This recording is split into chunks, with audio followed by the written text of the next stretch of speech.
Red alert எச்சரிக்கையை தொடர்ந்து நாகை, அக்கரைப்பேட்டை, கீச்சாங்குப்பம், செருதூர், வேளாங்கண்ணி உள்ளிட்ட பகுதிகளில் கடல் கடும் சீற்றம் காணப்படுகிறது. மீனவர்கள் 7வது நாளாக கடலுக்கு செல்லவில்லை என்று கூறுகிறார் நமது செய்தியாளர் சகாதேவன். முழு விவரங்களை சொல்லலாம். ரெட் அலர்ட் எச்சரிக்கையை தொடர்ந்து நாகப்பட்டினம் மாவட்டத்தில் இருக்கக்கூடிய அந்த கடற்பகுதிகள், குறிப்பாக நாகை, அக்கரைப்பேட்டை, கீச்சாங்குப்பம், வேளாங்கண்ணி, வேதாரண்யம் உள்ளிட்ட மாவட்டம் முழுக்க இருக்கக்கூடிய அந்த கடற்பகுதியில் கடல் அலையானது ஒரு சீற்றத்தோட காணப்படுவது. குறிப்பாக கிட்டத்தட்ட 7 நாட்களாக இருக்கக்கூடிய மீனவர்கள் கடலுக்கு மீன்பிடிக்க செல்லாமல் இருக்கிறார்கள்.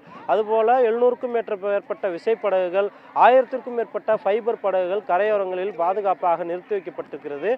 நாம் தற்போது இருக்கக்கூடிய பகுதி நாகப்பட்டினம் மீன்பிடி துறைமுகத்தில் இருக்கிறோம். இந்த துறைமுகம் பார்த்தீங்கன்னா ஞாயிற்றுக்கிழமை மட்டும் இல்லாமல் அனைத்து நாட்கள்லையுமே கிட்டத்தட்ட மிகுந்த பரபரப்பாக காணப்படும்.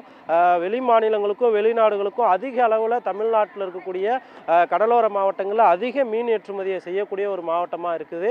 ஆனால் இந்த புயல் அறிவிப்பு காரணமாக இந்த துறைமுகம் கிட்டத்தட்ட சொற்ப அளவிலான மீனவர்களை இங்கே இருக்கிறத பார்க்க முடியுது. படகுகளை பாதுகாப்பாக கட்டி அவர்கள் அந்த படகுகளை சுத்தம் செய்கிற பணிகளில் ஈடுபட்டிருக்காங்க.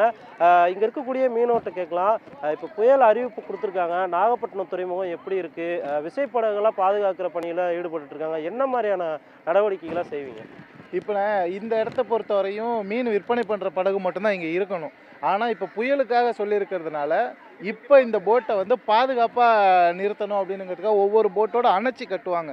என்ன கேப் விட்டோம் அப்படின்னா நம்ம ஒரு சில டைமில் காற்று சீற்று அதிகமாகும் போது படகோட படகு இடித்து டேமேஜ் ஆகிறதுக்கு அதிக வாய்ப்பு இருக்குங்கிறதுனால 2 போட்டையுமே ஒன்றா அணைச்சி நல்ல பாதுகாப்பாக கட்டுறோம். அதுவும் இல்லாமல் இங்கே போட்டு எப்பயுமே பிடிக்க மாட்டாங்க. புயல் அறிவிப்பு சொன்னால் மட்டும்தான் இந்த சைடு போட்டு எல்லாமே பிடிச்சிக்கிறதுக்கு அலோவ் பண்ணுவாங்க. ஏன்னா காற்றோட இந்த சைடு இருந்து காற்று வந்தாலும் இந்த சைடு இருந்து காற்று வந்தாலும் இது ஒதுக்கான இடம். அதெல்லாம் காற்று ஒரு இடத்துல கம்மியாக எந்த இடத்துல இருக்கோ அந்த இடத்துல போட்டு அதிகமாக பிடிப்பாங்க. இப்போ அந்த மாதிரி பிடிச்சிட்டு ரொம்ப பாதுகாப்பாக வச்சுருக்காங்க. எப்போதுமே பரபரப்பாகவே இருக்க வேண்டிய இந்த துறைமுகம் கூட இப்போ எதுவுமே பரபரப்பே இல்லாமல் கிட்டத்தட்ட 5 நாளாக எந்த ஒரு மீனுமே அதிகமாக விற்பனை ஆகாமல் இருக்குங்க. தொடர்ச்சியாக கூட்டம் குறிப்பாக நாகப்பட்டினம் மீன்பிடித்துறதில் எப்பொழுதுமே அதிகமாக இருக்கும். இருந்தாலும் அந்த புயல் அறிவிப்புக்கு இருந்தாலும் ஒரு சில பேர் மீன் வாங்க வருவாங்க அப்படின்ற நம்பிக்கையோட பெண் மீன் வியாபாரிகள்லாம் இங்கே இருக்கிறத பார்க்க முடியுது. ஆனால் ஒரு மக்கள் யாருமே இல்லாமல் மீன்களை மட்டும் வச்சுக்கிட்டு வியாபாரமே இல்லாமல் ரொம்ப வேதனையோடு இருக்கும்னு சொல்கிறாங்க. இங்கே இருக்கக்கூடிய அந்த மீனவ பெண்கள்கிட்ட பேசலாம். நீங்கள் எத்தனை மணிக்கு நீங்கள் காலையில் இங்கே வந்தீங்க? எப்போ வழக்கமாக எப்படி வியாபாரம் நடக்கும்? இப்போ எப்படி இருக்கு உங்களுக்கு? இப்போ வியாபாரமே இல்லை சார். நாங்கள் 2 மணிக்கு அங்கேருந்து வருவோம். 3 மணிக்கு மீன் விற்க ஆரம்பிப்பாங்க. இப்போ 3 மணிக்கு வாங்கின மீன் இங்கே ஜனங்க அதிகம் நடமாட்டம் இல்லாமல் வியாபாரம் இல்லாமல் வச்சுக்கிட்டு குந்திக்கிட்டு இருக்கிறோம். எங்களுக்கு ரொம்ப நஷ்டம் ஏடு.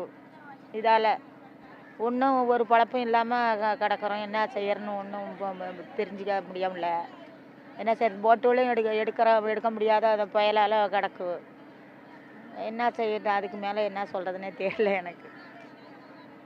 தொடர்ச்சியாக மீனவர்களை பொறுத்த வரைக்கும் அவங்களுடைய வாழ்வாதாரன்றதே கடல் தான். அந்த கடலுக்கு போயிட்டு தான் அவருடைய மீன்களை விற்பனை செஞ்சு அவங்களுடைய வாழ்வாதாரத்தை மேம்படுத்திக்கக்கூடிய செய்வாங்க. இருந்தாலும் கடந்த 1 வார காலமாக அவர்களுடைய பாதுகாப்பு கருதி மாவட்ட நிர்வாகமும் மீன்வளத்துறையும் கடலுக்கு மீன்பிடிக்க செல்ல வேண்டாம் அப்படின்னு அறிவுறுத்திருக்காங்க. அதனை தொடர்ந்து கிட்டத்தட்ட 7 நாட்களாக ஆயிரக்கணக்கான மீனவர்கள் கடலுக்கு செல்லாமல் தங்களுடைய படகுகளை பாதுகாப்பாக நிறுத்தி அதை பாதுகாக்கிற பணியில் ஈடுபட்டு இருக்காங்க. இருந்தாலும் தொடர்ச்சியாக அந்த கடல் சீற்றமானது அதிகரித்து வருவதால் மீனவர்கள் மட்டுமில்லாமல் பொதுமக்களும் இருக்கக்கூடிய கடற்கரை பகுதிகளுக்கோ மழை காலங்களில் அதிகமாக வெளியில் செல்வதையோ தவிர்க்க வேண்டும்ன்ற ஒரு எச்சரிக்கையும் மாவட்ட நிர்வாகம் தெரிவிச்சிருக்கிறாங்க. உங்களுடைய உடனுக்குடன் செய்திகளை தெரிந்து கொள்ள சன் நியூஸ் பெல் ஐகானை கிளிக் பண்ணுங்க.